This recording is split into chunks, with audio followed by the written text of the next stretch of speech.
I'm going to talk through some ideas around the public space of an art gallery. And for me, this space is a very noisy space. It's a very sound-filled space. It's a space that brings with it not just the visual. And what I'm going to do in this talk is look through, and I use that word deliberately, briefly look through some of the visual history, and then think about sound within the white cube, and then think about sound within the new entertainment environments of the art gallery and art museum. Okay, so I'm just starting at the end. This is something I often do. I'm starting at the end, and then I'm going to go to the start. So this is a work by Melbourne-based artist Marco Fucinato. It's called Constellations, and it's been shown in a gallery called La Salle in Singapore. You can see, I wonder if I can point, no. What you're looking at is a 40-metre long wall that bisects a very large gallery space, a very, very large one. So that wall's been made specifically for the installation, and the installation involves hitting the wall with a baseball bat, which sounds like this. Can you turn it way up? Whoa, thank you. Whoop.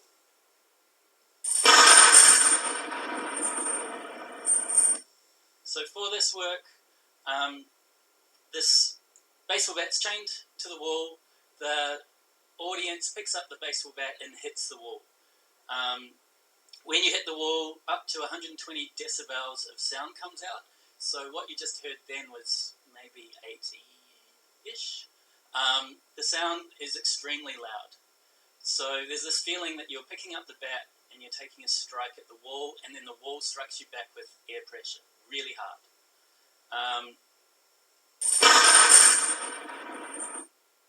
Inside the wall is a PA, a large PA, which you can see behind that kind of cross shape. So what Marco's doing is he's asking his audience to interact and to make something extremely loud within this very pristine white walled gallery. Interestingly, as a side story, this work elicited quite violent reactions from the Singaporean students. By that I mean they broke 4 wooden baseball bats in the first few days. So they're hitting the wall really hard. They replaced those 4 baseball bats with a metal bat, and that survived. So the students were going down in lunchtime and smashing that wall really hard. It's kind of, they were saying it was to get their energy out and so on, but in a culture like Singaporean culture, it's quite strange that that happened. Also strange is that was really loud. There wasn't a single noise complaint. It was on for quite a long time, and no one complained about the noise, which is not the case normally in this kind of work. So back to the start. This is a White Cube gallery. In fact, it is White Cube Gallery in London. And I want to start by looking at this as a public art space. It was developed, this kind of White Cube space is developed mostly in MoMA in around the 30s. And the idea of this was artworks being completely removed from the everyday. So we have a room, this art gallery, that doesn't have any signs of the outside world. And that goes from the lighting, which is lit from above and unnaturally, to the white walls and either white floors or wooden polished floors. So the space is free from anything extraneous to artwork. And what happens in these spaces is we go along, I'm sure everyone's been in a space, there's one just out there like this. You go along to the space to have an art experience, and you do that incredibly individualistically. So you might go with your friends, but once you enter the space, you walk in quietly. You try not to click your heels too loud. If you are talking, you lower your voice. The artworks themselves, if we're thinking high modernist artworks, thinking 50s, are individualistic and singular. So you're having an individualistic experience in front of a singular artwork. And it's very internal. You stand in front of it in a quasi-religious environment, having this artwork give itself to you. And you stand there quietly and you contemplate it for as long as you need. The problem is that along with a removal of the everyday, is an attempt to remove sound of the everyday, and that can't happen. It doesn't happen. So you might try not to click your heels, but they still click. The cash register still makes cash register sounds. The cafe, like, we were all making a terrible noise in the cafe just then. You could hear us all through that gallery. So the noise of us being in the gallery brings a type of everyday, a social, a conversational aspect into the gallery space. So at the height of the White Cube, around the end of the 60s, a number of artists started experimenting with sound inside this White Cube.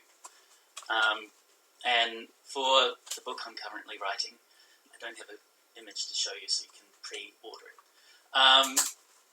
In 1969, a whole bunch of artists worked with sound in the White Cube. And I'll just show you a couple now. One is an artist, Bruce Nauman. This work was conceived in 69, but shown right at the very start of 1970. It's called Diagonal Sound Wall, Acoustic Wall. The interesting thing about the title is that this is no such thing. This is not Marco Fucinato's noisy wall. This is the opposite. It's sound dampening. It's covered in sound dampening material, so it looks like a mattress. It's not a mattress. What it does is it dampens the sound, stops the reflection. So instead of the very reflective white cube space, instead of a space that almost amplifies any sound made in it, this dampens it. So the spectator enters, and as they walk around the space, they hear different levels of sound dampening, depending on where in the space they are. There's no additional sound. This picture is in his gallery in Düsseldorf, and I really like this picture. It sort of shows one of the aspects of a lot of these images at the time. There's never people in these images, unless the people are active. And you can see the gallerist's desk. There's a ashtray and a pen and a notepad and an old phone and a little heater. It's a very interesting space, and I sort of imagine sitting in that space with this mattress-like thing right in front of your face, right in front, and it's sucking up all the sound. So your environment is very different.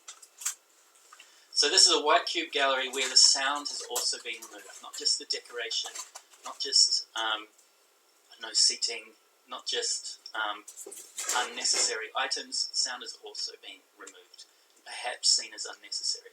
Not quite, but almost. This is a piece of music that began in 1969 that is going to go eternally. And this is the opposite. So this is Lamont Young's Dream House. It's a piece of eternal music in that it's two pitches pitched very close to each other that goes forever.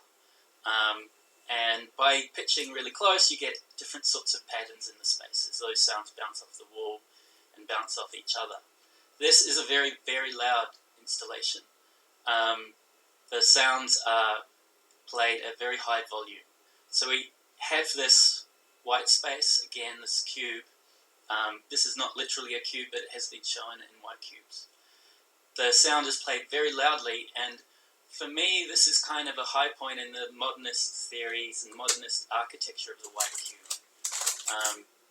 What we have is a space that has some cushions in it, has some speakers, and nothing else. We also have some lightworks. The lightworks complicate this a little bit because they're done by Lamont Young's partner, Zarzila. So that's what that colour is. Within the space, Lamont Young asks the audience to enter and be quiet. They're not allowed to talk, and they're not allowed to bring any extraneous noises into the space. I think that's an interesting direction because the space is really loud. So for me, this is the high point of this kind of white cube theory because the audience is extremely individual as they enter the space. They are within very loud sound. They are unable to talk, both literally and because they're being told not to. They have an individual experience of very loud sound. There's something about very loud sound that separates our bodies from those around us. And I'm sure most of you have been to loud concerts or loud dance parties. There's a sense of being highly internalized.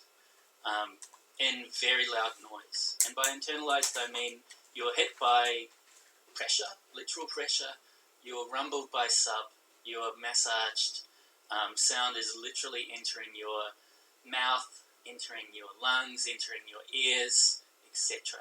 And it's very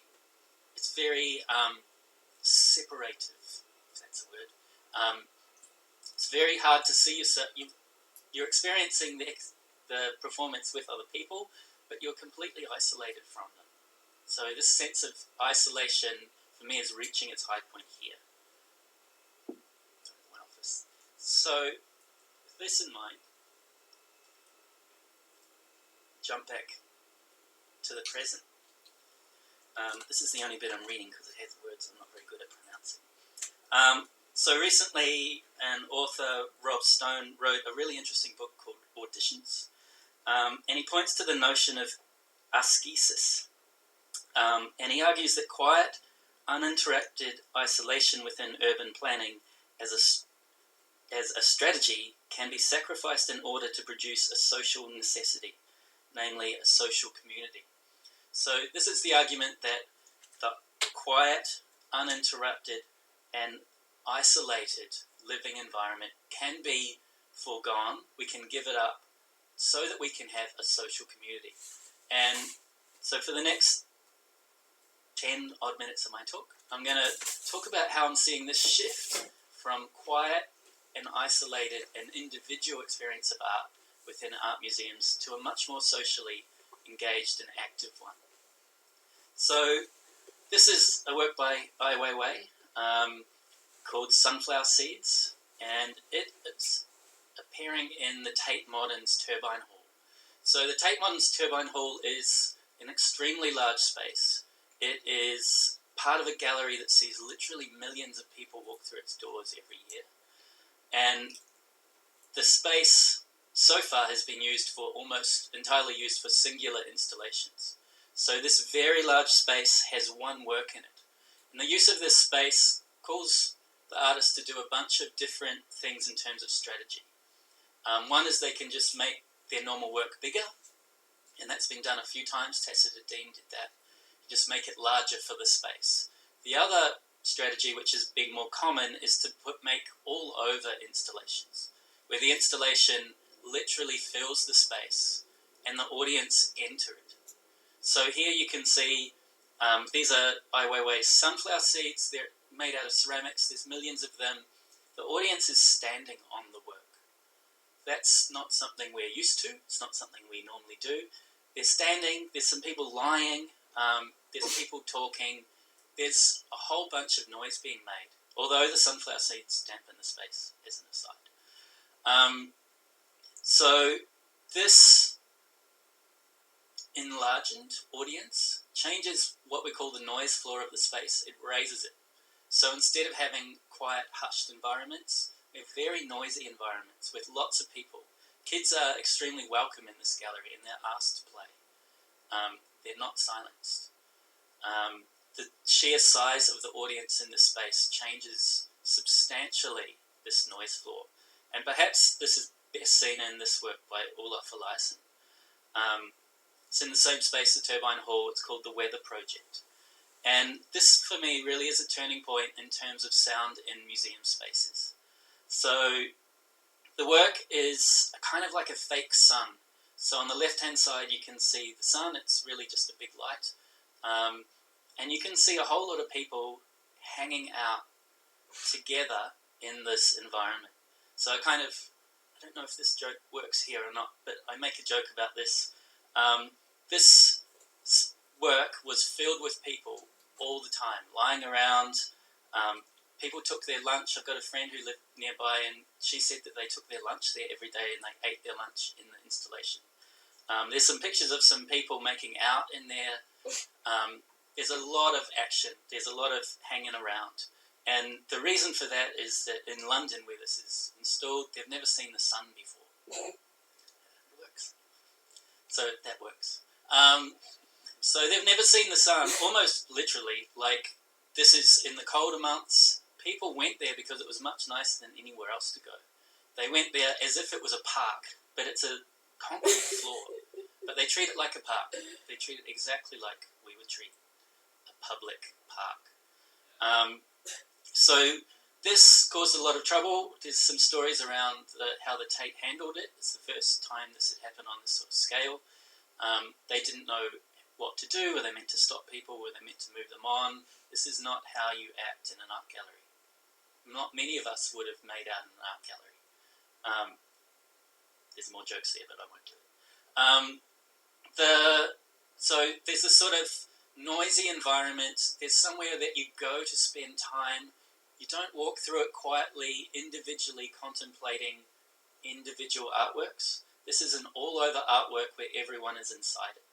And so in terms of the trajectory of this argument that I'm trying to make, or I'm about to make, this asks for a very different treatment of art practice from artists. It asks for a much louder, or a work that can handle much more volume, or a work that can handle 100 people talking at the same time.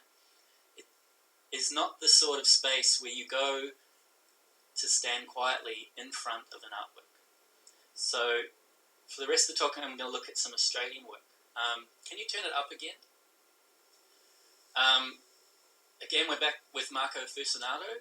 So part of the outcome of these kind of works is we have a totally different audience coming into the art gallery than what we would normally expect. We have what's starting to be called art tourism. We have this idea of art entertainment. So instead of going and watching something we would regularly think of as being entertaining, we go to an art gallery to be entertained. And we have our kids, and something needs to happen while we're there. We need to be given an experience. So Marco Fucinato, who made The Wall, also made this work.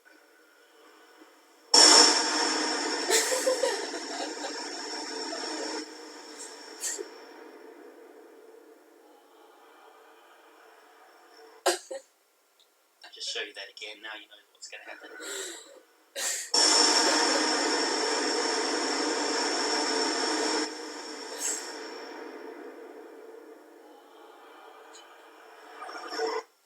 So this is a work called Etheric Plexus, and the work itself is triggered by the audience, but it's really hard to work out how it's triggered. So it's not like you just walk through a laser and it triggers. So you're never quite sure when it's going to go off. It throws, he thinks, 105 decibels of sound and 30,000 kilowatts of light at you. So when this happens, you get a massive blast, and then you get light and you get heat off the light bulbs. It's really hot. So you get this feeling of being hit. In this version of the work, we also have the lights, but we also have a line array hanging up there. So a line array is a PA that is normally used for very large concerts. It's for big venues and outdoor concerts. He's put it in a white square, in a white cube gallery. So we have a kind of excess of entertainment. We have the sound of a massive concert, we have the sound system of a massive concert, and we have the lighting rig of a massive concert. If you're going to get art entertainment, you're certainly getting it with Marco's work. You enter this space and you cause this sound, this extreme noise and extreme light, which of course bounces around that gallery, it bounces into the next gallery, and the next gallery, and the next gallery. So we have this total intrusion and interruption of sound. And this is what Marco has made a practice of. So for this work, Spectral Arrows, he performs a noise piece within the art gallery over the duration of the gallery hours. So if the gallery hours are 9 to 5, he turns up at 9, sets up his system, starts playing, packs down at 4:30 and walks out the door at 5, and doesn't stop. So whatever the gallery hours are.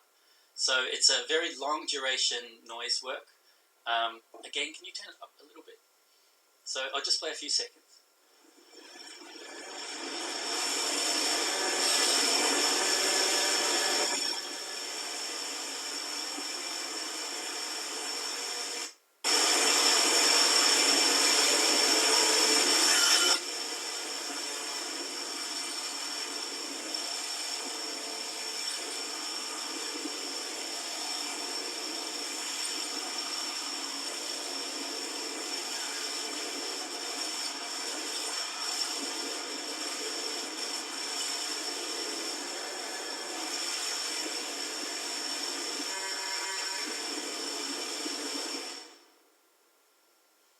was the last 40 seconds of the performance. So imagine that performance was about 6 hours. It's from where these images were taken. So Marco has not just raised the noise floor of the exhibition space, he's smashed it through the roof. So in this performance, it was almost like a retrospective of his own work at Art Space in Sydney. He had Etheric Plexus next door, then he had him playing for the whole day, it was a Sunday, non-stop, and then all of the other works in that exhibition were quiet. So an audience, a gallery patron turning up to see this exhibition was faced with a full-on onslaught that didn't stop for the whole day. The gallery attendants, the gallery staff were faced with sitting in that noise for the whole day. Marco plays, like I said, non-stop. If he needs to go to the toilet, he rests his guitar against his amp and goes to the toilet, leaves it going. If he's having something to eat, he keeps playing while he's eating. It's a non-stop performance. So there's a number of things happening here about gallery etiquette, about what can and can't be done within a gallery, and what we expect in terms of noise, in terms of noise floor, in terms of, etiquette, I think is quite a good word. We have 5 minutes. Getting there. Okay, so I am actually running right on time. So this is the work that I curated into a show called Soundfall in Dunedin in New Zealand. It's at what we like to call the arse end of New Zealand. It's at the very bottom.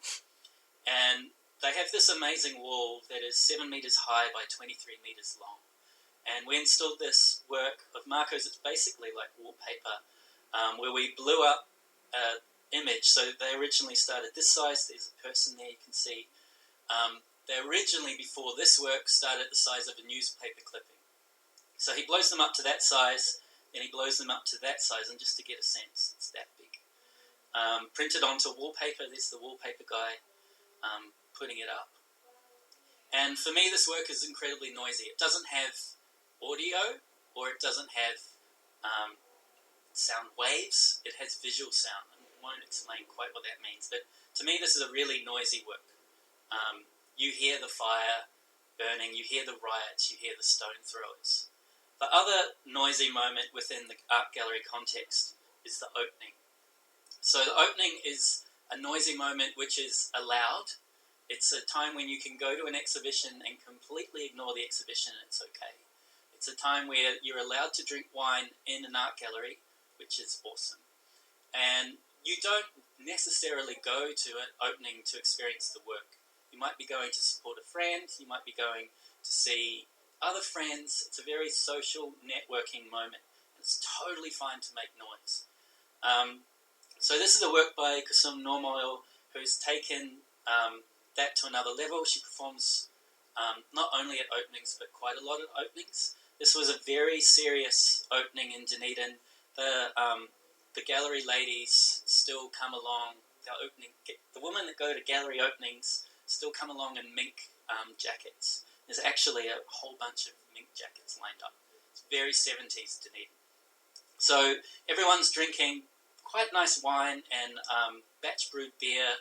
Everyone's getting ready for the exhibition to be officially opened. You weren't allowed upstairs yet. And this happened.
So what you certainly don't get is a sense of how loud that was.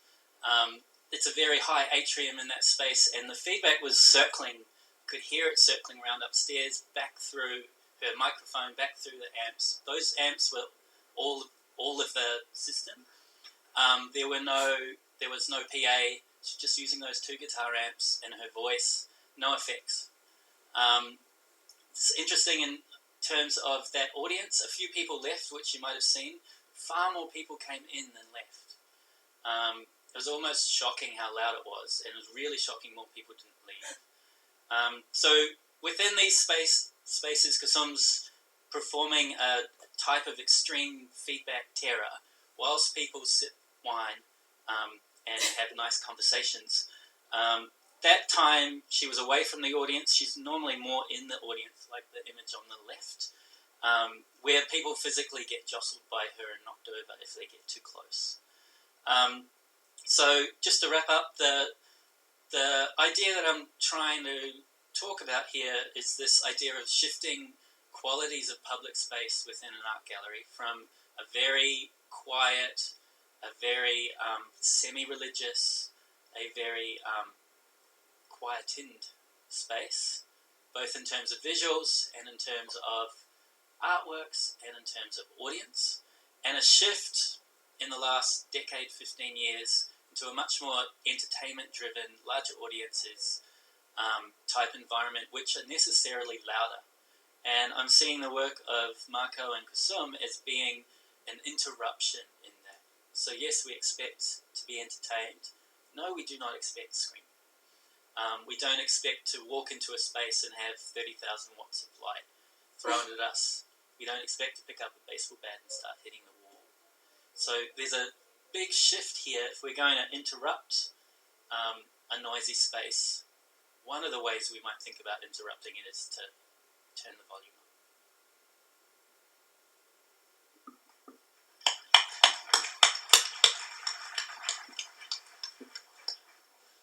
Okay, thank you both. We've got a good amount of time for discussion, which is great. Our first question will come from Zoe DeLuca, who's coming up to the microphone. And if you do have questions, please do approach a microphone, and I will call on you. Zoe. Hi, I'm not hiding on purpose. Can you hear me? Is this working? Can you move it just a bit? All right. Hi, thank you both for these really rich and noisy papers. I hope I have a question that speaks to both of you or asks something between you perhaps. And I wanted to ask whether you might comment on kind of each other's work on the different listening publics that the other is proposing. And I'm interested in how you see the social relations and the possibility of traveling across these spaces, how these relations travel, I guess. We know development and its beneficiaries and its benefactors are always already within the museum. And its material conditions. So this is like through the architecture and through the funding infrastructure. So I guess my question is if you could speak to like who is listening in common and where. That's it. So just to relate something I read in the paper the other day, the apartment buildings you might want to comment on this, but to me it's very significant. The apartment buildings in Sydney are being built so close together that if a child cries in one, it can be in one apartment, it can be heard everywhere. Basically, there's no acoustic insulation. And so now developers have introduced a levy on crying children.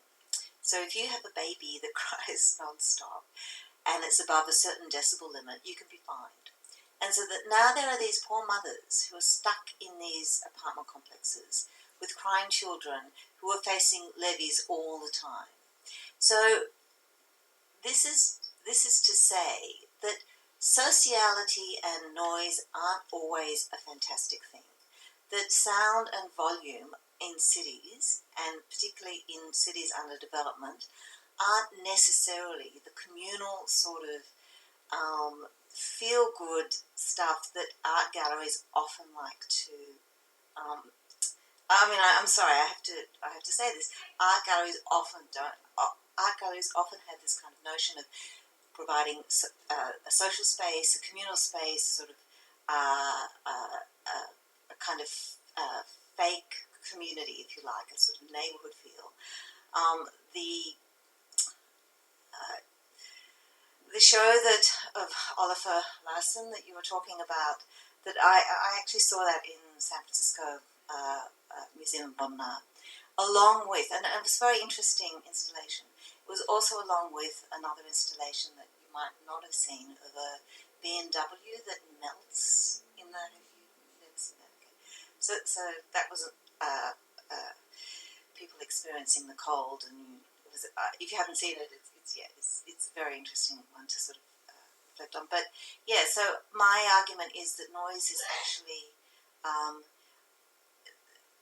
the noisiness of a installation or whatever is a kind of cheap form of getting affect or reaction or whatever. It's a bit like noise music, very loud noise music, that it's very easy to feel something, some kind of shock, some kind of affect, some kind of sort of reaction to noise. But yet noise in the urban context is often the precursor to development and to the appropriation of the commons. And if you have any doubts about that, just go to a building construction site and listen, and it's incredibly noisy. And that noise is carried through now into the actual habitation of those apartment buildings, so that you get fined if your child cries too much. So that's really to offer a sort of a different comment on noise, I guess. And maybe the reason you said I might have something to comment is Peter Blamey, who you saw with the solar panels, and myself ran a sound gallery in the city, and we only did it for a year. It was a sound media gallery. We only did it for a year because from day one we got noise complaints that got quite aggressive. And so we had this sort of gallery that had really large openings with quite a few hundred people. We had sound works that were not the works that I've been showing you. They were much quieter, and still the amount of complaints from people living in those apartments is quite amazing.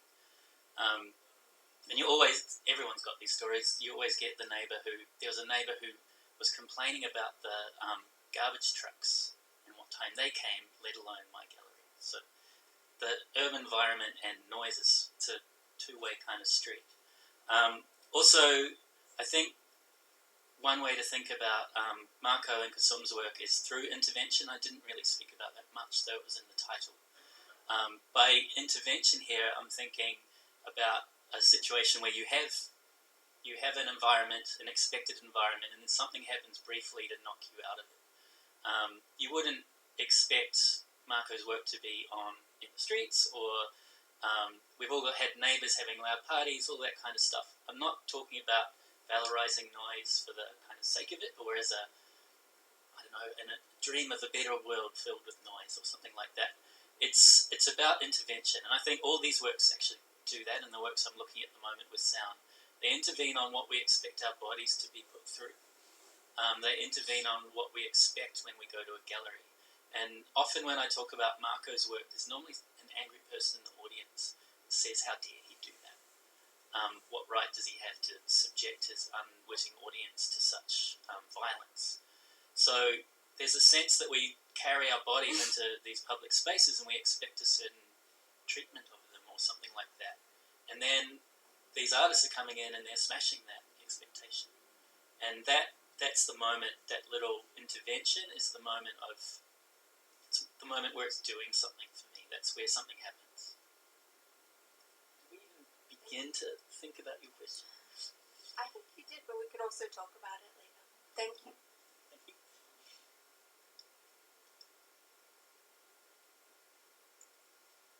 Thanks so much. My name is David Chiquetto. I really enjoyed both the talks, and Fran, I thought I really specifically loved the way you got to this idea of listening inside an atmosphere of sound, which is something I've heard you say before, but I really like the path there. Caleb, is it? Sorry. If I could just push back a little bit, and I want to just quickly say my experience of the Dream House, which admittedly I've only been a few times, but was very much like the Elias Center, actually. When I've been in there, there's been kids snuggled up together on the pillows. I've always gone with friends. It's something it's something to do in a group, very much for me, and very much about that. And so I suppose my question, which is different than that, is why is a lowered voice individualistic, rather than, for example, being understood as a kind of counter history of the kind of modernist art, a counter history that amplifies the collectivity, the kind of bodily excesses of viewing. And you sort of talked about, and of course we all hate the churchiness of art galleries. Maybe we don't, but that churchiness, of course, suggests exactly a collectivity, right? I mean, that's what it is to go to church, I presume. So, I guess I'm just wondering about the opposition of quietness and that necessarily being individualistic. Yeah, I think I would compare this question a little bit to the why do we go to films with friends? Because you go to the movies together, maybe you share the train, then you walk into the film and you have to be quiet for the next 2 hours. You're not allowed to talk to them, you're not allowed to, I don't know, you might be able to nudge them a little bit if something funny happens, but you really don't have any engagement with that person, and then you leave the cinema, and that's when you go and get a coffee and you talk about the film. So there's a moment in time where you might be collectively going to view something, but you're doing it as, during the time of the movie, you're doing it as an individual. And this is certainly the case for really loud concerts. So there's a sort of, the loudest concert perhaps being or one of the loudest ones being Mersbow, or at the moment Swans is trying to break that, I think. But when you go to a Mersbow concert, especially a really good one, which is at extreme volume, you certainly go together. You certainly drink beer together. Once he starts, you're not talking. The Mersbow concert I put on a few years ago, we had 800 people in the audience, really loud sound system, and loud enough to feel like it was going to defibrillate my heart rhythm. Really panic-inducing volume, which then becomes this kind of massage.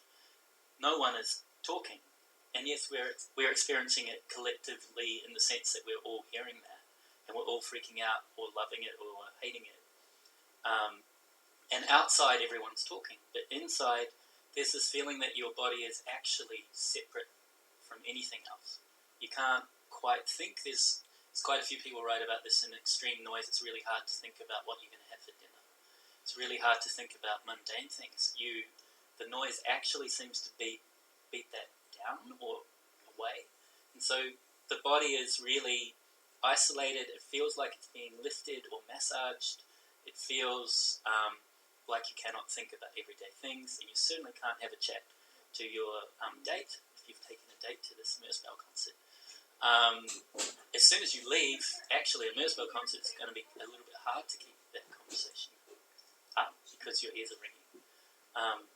It kind of goes with you afterwards for a while. You feel isolated even when you go to bed and your ears are screaming at you. But I see you jumped up. So well, I only wanted, because I completely agree, but I guess the one I was thinking about was actually the White Cube Gallery. The gallery, you said you have to try to stop your heels from clicking, which struck me as the opposite. And you're right that there's a kind of injunction to lower your voice, maybe even not speak. But to me, the architecture of the space suggests, in fact, a kind of incredible intimacy, bodily intimacy. Right?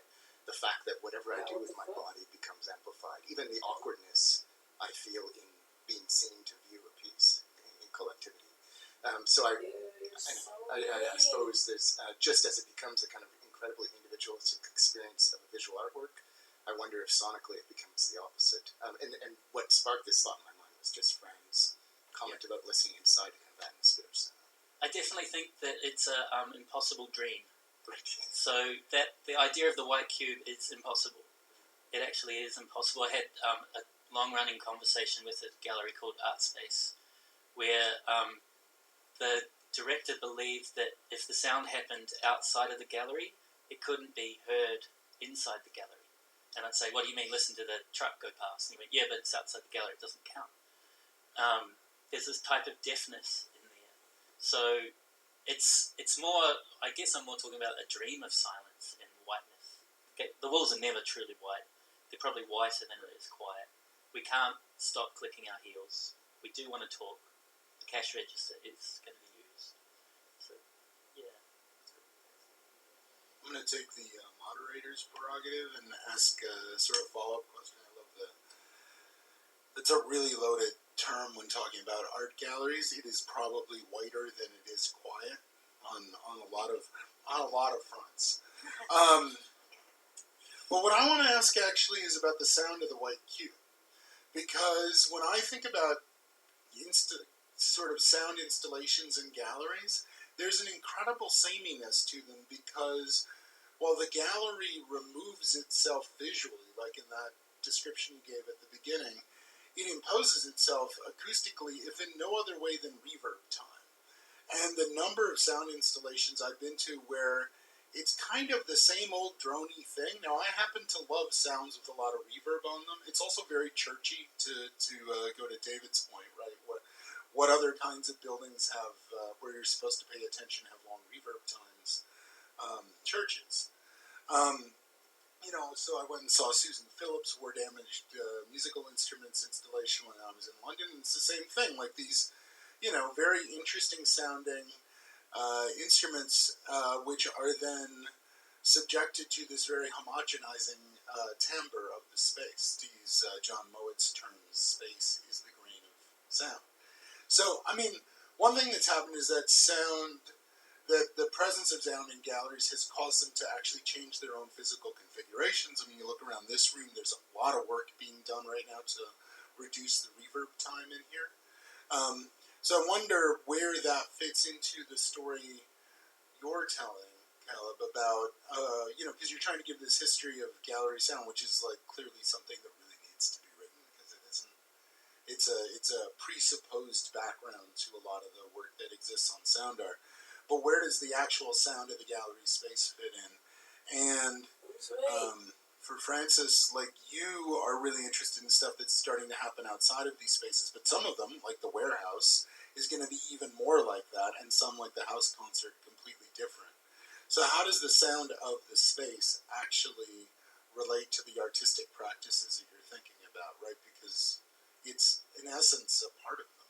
I've got an answer that will go straight back to Fran pretty quick. To the second part of the question more. In Sydney around 2000, when the Now Now Festival started and I was running an event called Impermanent Audio, both of us were doing events in galleries. Not art museums, but artist-run spaces. They were warehouses. Space 3 was, I don't know what that used to be, a really big space. But definitely reverberant. Really reverberant, and I think there were two things that came out of that, and this can be seen in lots of histories around sound in galleries.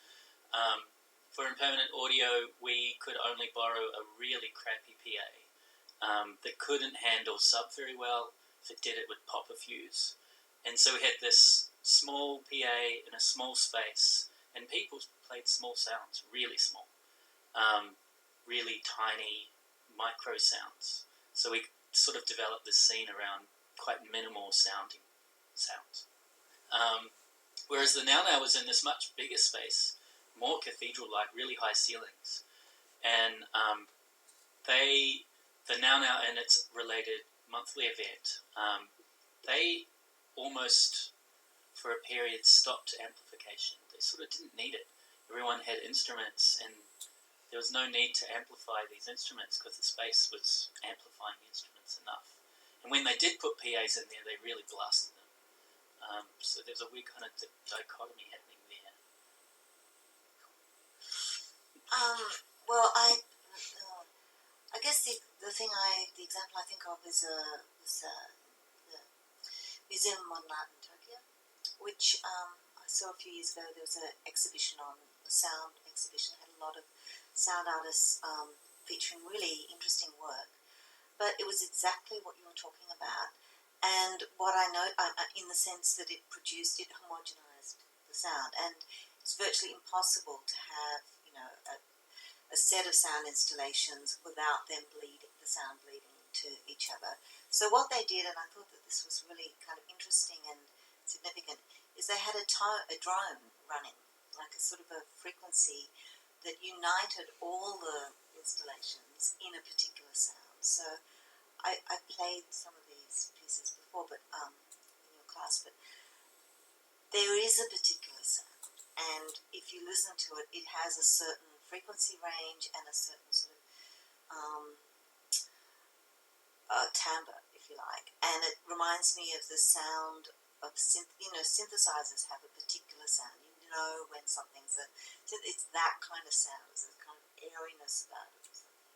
So what ends up happening is not that the individual sound artworks present their sound, but rather that the institution presents a sound. It's a conglomeration of a whole lot of other art pieces. And to me, that's not so much about, and this is where I have a problem with the term sound art, because it becomes more about the art gallery or the institution than the sound work itself. It also is institutionalized within a building that has been, or an institution that has been historically associated with artwork, and so it has all those kind of protocols that you're quiet and all that sort of stuff. So I think that it's not just, whereas warehouses, the kind of warehouses that you're talking about, the one that say the now is often like the Red Rattler and so forth. That I mean, they're often in industrial areas. They're in areas where there already is a lot of noise.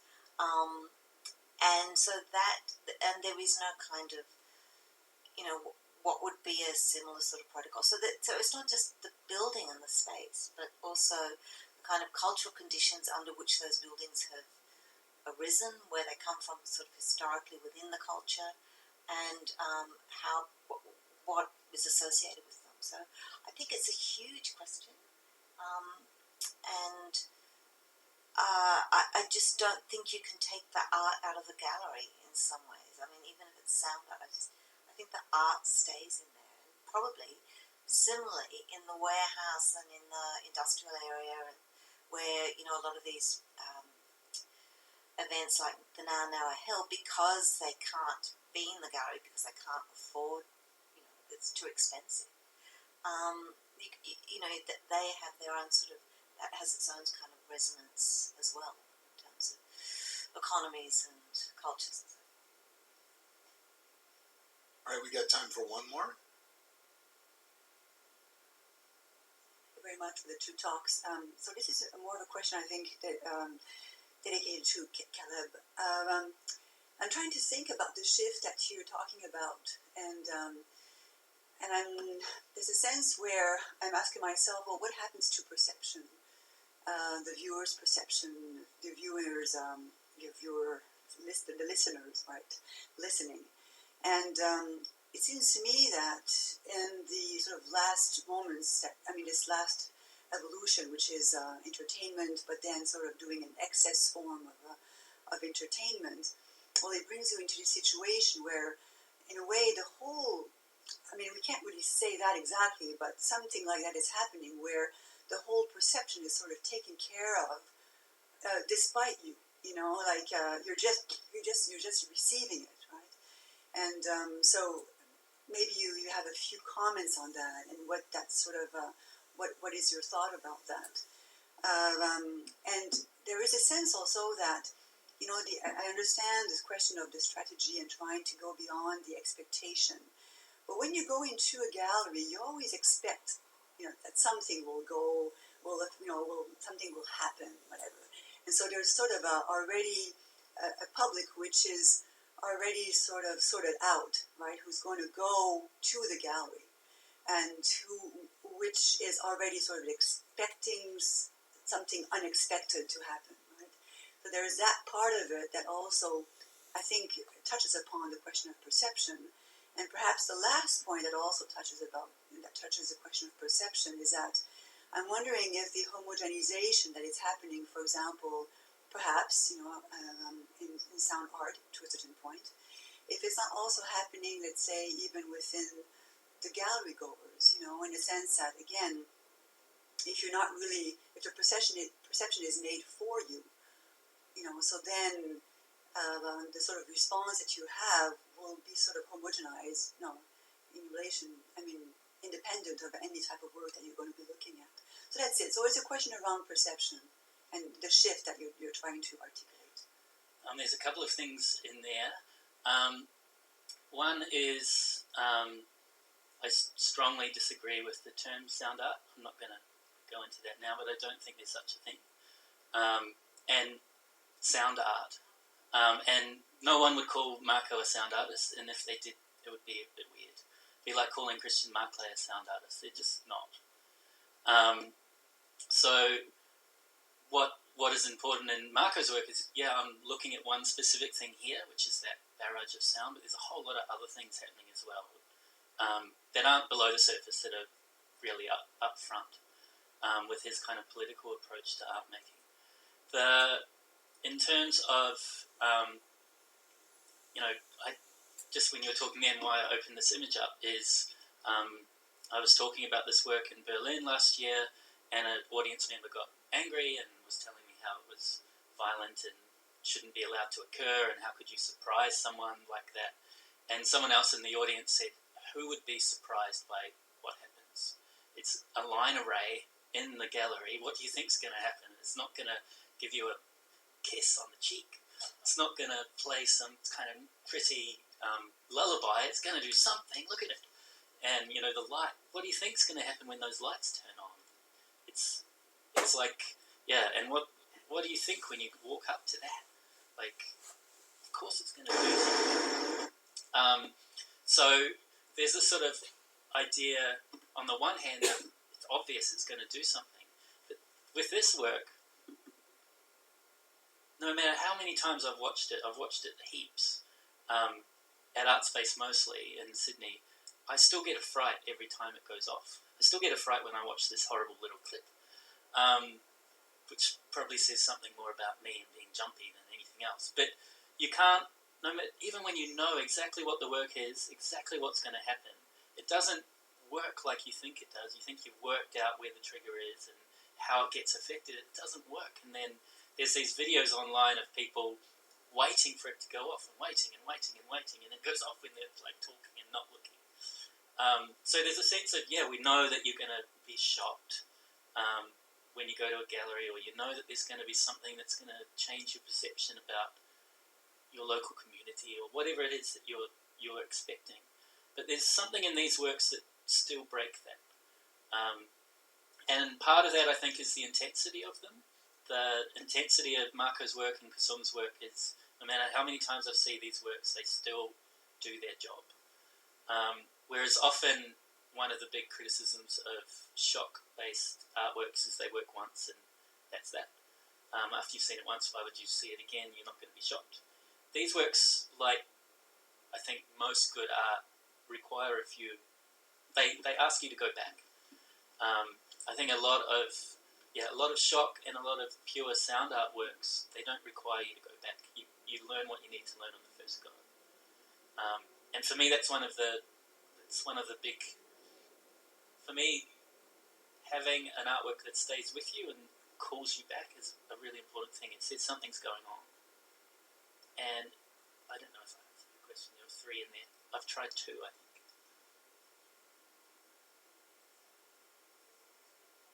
In a way, the perception is also made for you, in a certain sense. Oh, yeah. And so Marco talks about that. Marco talks about how he's throwing that stuff at his audience, but he's also putting the audience in the driver's seat.